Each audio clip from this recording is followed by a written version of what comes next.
Hi, I'm David, and today I'd like to talk you through a really useful technique known as alternating bass. In its raw form, it's used a lot in folk styles such as country and Celtic genres, but it has an important role to play in rock and pop techniques too. Now, the main idea behind alternating bass is very simple. In a standard strumming or picking accompaniment, the guitarist will generally play the bass note on the first beat of the bar, something like this.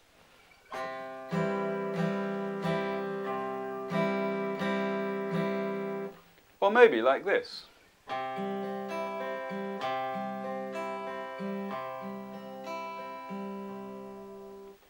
And mostly when the music changes to a new chord at the beginning of each bar, these kind of strumming or picking styles will serve us perfectly well. But for various reasons, either because a chord lasts a bit longer, or because you want to create a bit more interest, or simply because you want to stamp a particular character onto the music, you might want to vary these patterns. One great way of doing this is to alternate the bass. This means that instead of the usual bass note, we'll insert a different note instead. Take this example. We've got 4 bars of C, and this could get a bit tedious.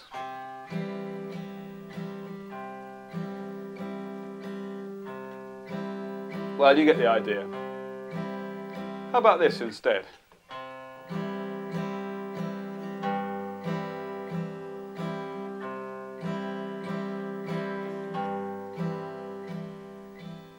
Or even this.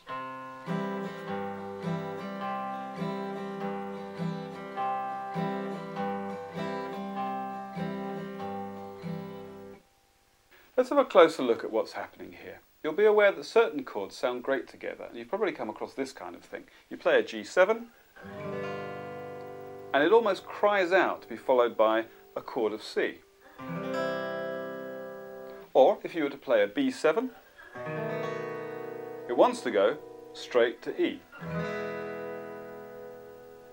This has to do with a particular relationship that certain chords have with each other.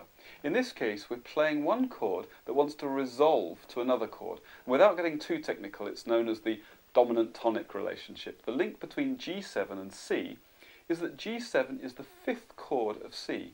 Count up the scale of C and you'll see what I mean. C, D, E, F, G. We just played B7 to E too, and they share exactly the same link. B7 is the 5th chord of E.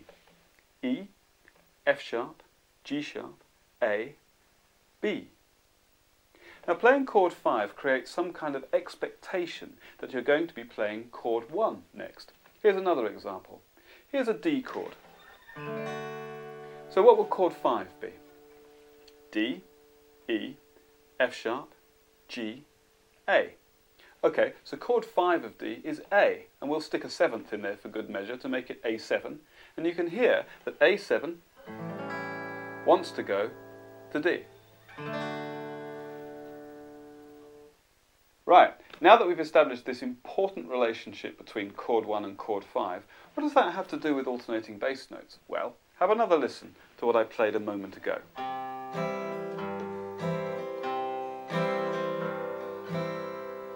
I'm basically playing a chord of C, but on beat 3 I'm playing the bass note of chord 5 of C, that's G.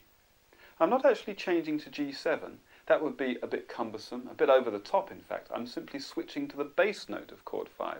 So now we've got 1, 5, 1, 5, 1, 5, 1, 5, and so on. Now that's a sound that's probably very familiar to you, and it's something that you can take and use in any way. Let's go back to the D chord. Here's how the same thing might sound. 1, 5, 1, 5. Here I'm alternating between a D in the bass and an A, which is the 5th. And it would actually work equally well if I were playing in D minor rather than D major.